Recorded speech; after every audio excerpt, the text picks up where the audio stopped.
Hello, good evening, नमस्कार। Uttar Pradesh farmers are protesting, यानी उत्तर प्रदेश के किसान लोग अभी विरोध प्रदर्शन कर रहे हैं, आंदोलन कर रहे हैं। आपको याद होगा 2020 में किसान आंदोलन हुआ था जो 3 फार्म लॉ के विरुद्ध हुआ था, उसमें एमएसपी इंक्लूडेड था, मिनिमम सपोर्ट प्राइस। लेकिन यह जो उत्तर प्रदेश के किसान जो आंदोलन कर रहे हैं या दिल्ली की तरफ कुछ कर चुके हैं, ट्रैफिक वगैरह बहुत जाम हो रहा है दिल्ली में, तो इनका क्या डिमांड है और यह किस बैनर तले आंदोलन कर रहे हैं, किनके विरुद्ध आंदोलन कर रहे हैं, ये सारी चीज़ अभी हम समझने का प्रयास करते हैं। चलिए शुरू करते हैं। लगभग 5,000 फार्मर यानी किसान जो कि वेस्टर्न उत्तर प्रदेश यानी पश्चिमी उत्तर प्रदेश के वेरियस रीजन यानी रीजन से डिफरेंट रीजन से वह मार्च कर चुके हैं, चल चुके हैं, शुरू कर दिए हैं दिल्ली की तरफ आने के लिए 2 दिसंबर से। पहले वे दिल्ली नोएडा बॉर्डर पर इकट्ठा हुए, स्टेज पर प्रदर्शन किए या प्रोटेस्ट किए, विरोध प्रदर्शन किए। उनका एक्चुअली विरोध शुरू हो गया था 25 नवंबर 2024 से, है ना, नोएडा अथॉरिटी के ऑफिस के बाहर, और उसके बाद 8 दिन लगे हुआ यहाँ पे पहुंच चुके और दिल्ली की तरफ कुछ कर चुके हैं। क्लियर, ये तो रहा न्यूज। अब यहाँ पे सवाल उठता है कि यह किनके खिलाफ आंदोलन कर रहे हैं, किस बैनर तले आंदोलन कर रहे हैं और इनका डिमांड क्या है। ये 3 चीज है जो इंपॉर्टेंट है समझने के लिए। पहला कि यह किस बैनर तले कर रहे हैं, किसके खिलाफ कर रहे हैं आंदोलन, किस बैनर तले कर रहे हैं और इनका डिमांड क्या है। जिस तरह 2020 में जो हुआ था उनका फार्म लॉ को रिपील करने का डिमांड था, है ना, तो फार्म लॉ रिपील हो गया, उनका आंदोलन खत्म हो गया।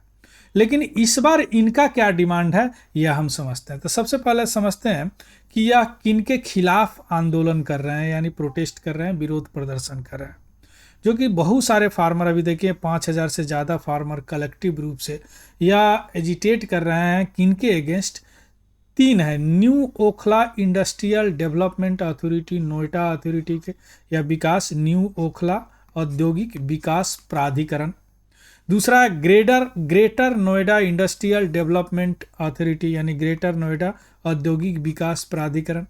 तीसरा है Yamuna expressway industrial development authority यानी यमुना एक्सप्रेसवे औद्योगिक डेवलपमेंट अथॉरिटी, है ना, जो गौतम बुद्ध नगर में है, वहाँ से संबंधित है ना। यह 3 के खिलाफ यह विरोध प्रदर्शन कर रहा है। अभी समझ गया किन के खिलाफ विरोध प्रदर्शन कर रहा है। अब किसके बैनर तले यह किसान विरोध प्रदर्शन कर रहे हैं, आंदोलन कर रहे हैं।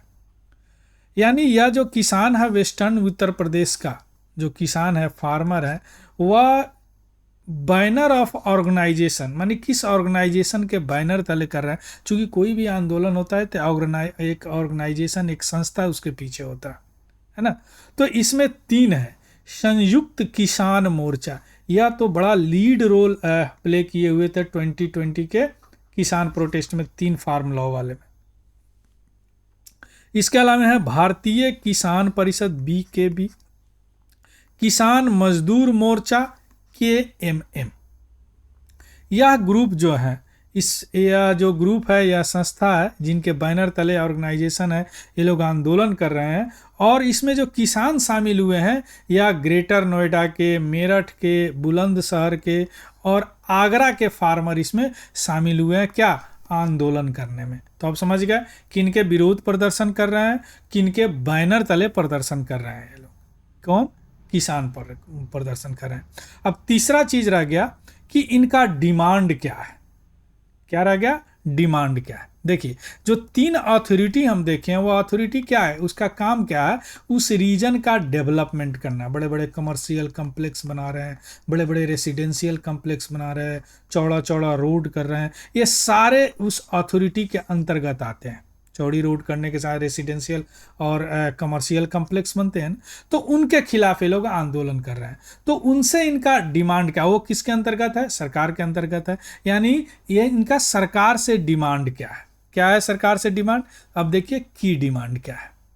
इनका जो डिमांड है, जो सारे फार्मर के जो बैनर तले आंदोलन कर रहे हैं, वह लैंड एक्विजिशन से है, यानी भूमि अधिग्रहण से है, जो गवर्नमेंट अधिग्रहण करके इस अथॉरिटी द्वारा डेवलप करा रहे हैं।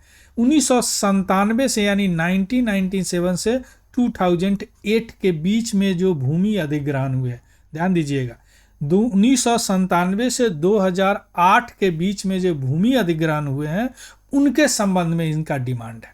अब डिमांड क्या है? लैंड डिस्ट्रीब्यूशन यानी भूमि पुनर्वितरण। क्या डिमांड है फार्मर का? कि जो भी लैंड एक्वायर्ड किए हैं या अथॉरिटी डेवलप करने के लिए, है ना, उसमें से 10% जो लैंड एक्वायर्ड किए उसमें से 10% रेसिडेंशियल हो या कमर्शियल प्रोजेक्ट उन पे बनाए हो, वह डेवलप्ड प्लॉट को ओरिजिनल लैंड ऑनर को देंगे यानी मालिक को।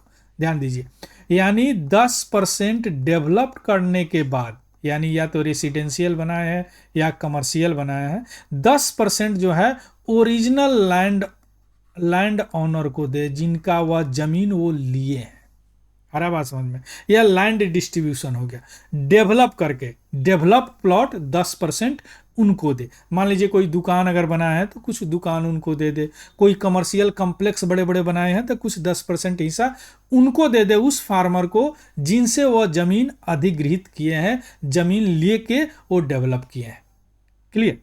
दूसरा है कंपनसेशन इंक्रीज, यानी मुआवजा की राशि को बढ़ाएं। और ये लोग मांग कर रहे हैं कि 64.7% यानी 64.7% मुआवजा को बढ़ाया जाए करंट मार्केट रेट के अनुसार। क्यों? और दूसरी बात की जो कि इन्फ्लेशन है, मुद्रास्फीति या महंगाई है, उसको ध्यान में रखते हुए इनका यह आर्गू है, इनका कहना है किसान का कि जो अर्लियर कंपनसेशन आप लोग दिए हैं यानी सरकार दिए हैं वह बहुत लोअर है, यानी अभी मार्केट प्राइस से 4 गुना कम है। तो दूसरा क्या होगा? कंपनसेशन इंक्रीज यानी मुआवजा के राशि को बढ़ावा। पहला होगा लैंड डिस्ट्रीब्यूशन, दूसरा हो गया मुआवजा के राशि को बढ़ावा। क्यों बढ़ावा? चूंकि इनका कहना है कि करंट मार्केट प्राइस के अनुसार, दूसरी बात की इन्फ्लेशन को, महंगाई को ध्यान में रखते हुए इतना % हमको हाइक चाहिए। कितना? 60.7%। क्लियर? तीसरा उनका जो डिमांड है वह डिस्प्लेस्ड फैमिली, जो विस्थापित परिवार है। मान लीजिए किसी का जमीन यहाँ पे है, वहाँ पे कमर्शियल कॉम्प्लेक्स डेवलप हुआ तो बेचारे विस्थापित हो गए, उनके लिए 10% रिजर्वेशन चाहिए एजुकेशनल इंस्टीट्यूशन में। उस एरिया में जो भी स्कूल कॉलेज है जो डेवलप किए हैं डेवलपर, गौतम बुद्ध नगर में, मेनली जमुना एक्सप्रेसवे पे गौतम बुद्ध नगर में, वह डिस्प्लेस्ड फैमिली के बच्चों के लिए 10% आरक्षण चाहिए एजुकेशनल इंस्टीट्यूशन में, शैक्षणिक संस्थान में। क्लियर? इसके अलावा जो भी डिस्प्लेस्ड फैमिली हुए, जो अफेक्टेड फार्मर है, जिनका जमीन अधिग्रहित किया गया है, उनको फ्री इलेक्ट्रिसिटी और वाटर का भी प्रोविजन दिया जाए, प्रावधान किया जाए। यह हो गया डिस्प्लेस्ड फैमिली यानी विस्थापित परिवार के फायदे के लिए यह इनका डिमांड है। चौथा उनका डिमांड है जो फ्यूचर वाला डिमांड है, क्योंकि सरकार अब न्यू नोएडा डेवलप करने जा रही है, तो जो भी किसान है उनको यह डर है कि जब न्यू नोएडा डेवलप किया जाएगा, न्यू नोएडा में, तो हो सकता है उनको जो लैंड है वह अधिग्रहित किया जाए, जबरदस्ती फोर्स यानी जबरदस्ती अधिग्रहित किया जाए, और उनका जो भी मुआवजा की राशि है वह एडिक्यूट न हो, यानी जो होना चाहिए वह मुआवजा की राशि नहीं मिल सकता है, या उनको जो भी फायदा मिलना चाहिए वो नहीं हो सकता है। तो ये इनका फ्यूचर है, न्यू नोएडा डेवलप होने के कंसर्न है या चिंता है इनका। अब बेसिकली ये 3 इनकी मांगे हैं। पहला मांग है कि लैंड डिस्ट्रीब्यूशन होना चाहिए, दूसरा है कंपनसेशन इंक्रीज, मुआवजा की राशि, और चौथा है तीसरा है जो भी डिस्प्लेस्ड फैमिली है, विस्थापित परिवार है, उनको फायदे के लिए रिजर्वेशन दीजिए एजुकेशनल इंस्टीट्यूशन में, और फ्री इलेक्ट्रिसिटी और वाटर दीजिए जो भी अफेक्टेड फार्मर है, जो भी प्रभावित किसान है उनके लिए। क्लियर? इसका PDF हमारे टेलीग्राम चैनल है तिवारी जनरल स्टडी, वहाँ पे आपको मिल जाएगा, वहाँ से देख लीजिएगा, उसको भी ज्वाइन कर लेंगे। अगर इन्फॉर्मेटिव लगा है तो प्लीज़ लाइक, शेयर और सब्सक्राइब जरूर करेंगे। कोई डाउट हो तो कमेंट सेक्शन में ज़रूर बताएंगे। क्लियर? यह सोशल इशू के लिए और अधिग्रहण वगैरह इकोनॉमी के लिए बड़ा इंपॉर्टेंट है। So thank you, have a good day and happy learning. Thank you very much.